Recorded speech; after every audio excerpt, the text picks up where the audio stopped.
Պարոն նախագահ, Փաշինյանը քարոզարշավի օրերին զորահանդես էր կազմակերպել, նախ դուք ինչ կասեք այդ զենքերի մասին, տպավորված եք թե ոչ, եւ ասում է զրոյից բանակ եմ կառուցել, իսկ իրենք հին դեննետված օգտագործված զենքեր են բերել, ես D-30-ներ եմ բերել լրիվ նոր։ Դուք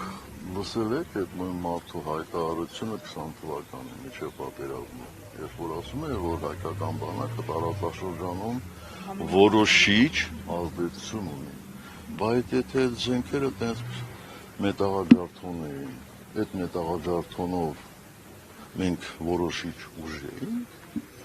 սա մի հանգամանքն է, երկրորդ հանգամանքը, զենքը, ոնց ասեմ, ցուցադրելու համար չի, զենքը կռվելու համար է, իսկ այդ մարդիկ ովքեր խոսում են, այդ զենքով քանի մարդ են անցկացրել, զրո չէ, և այն ինչ որ իրանք ցույց են տվել, ձեզնից ով կարող է ասի, այդ նմուշներից քանի հատ մենք ունենք, չեք կարող ասել, չէ, կամ այդ ցուցադրված զենքերից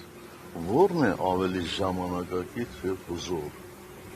այդ թե Իսկենդերը օրինակ, ակնհայտ է, չէ, որ դա ոչ թե զորահանդես էր, այլ ինչ ասեմ, ինչ-որ մի ցուցադրություն,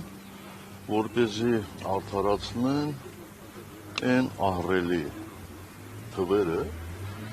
որ մենք տեսնում ու լսում էինք, իբր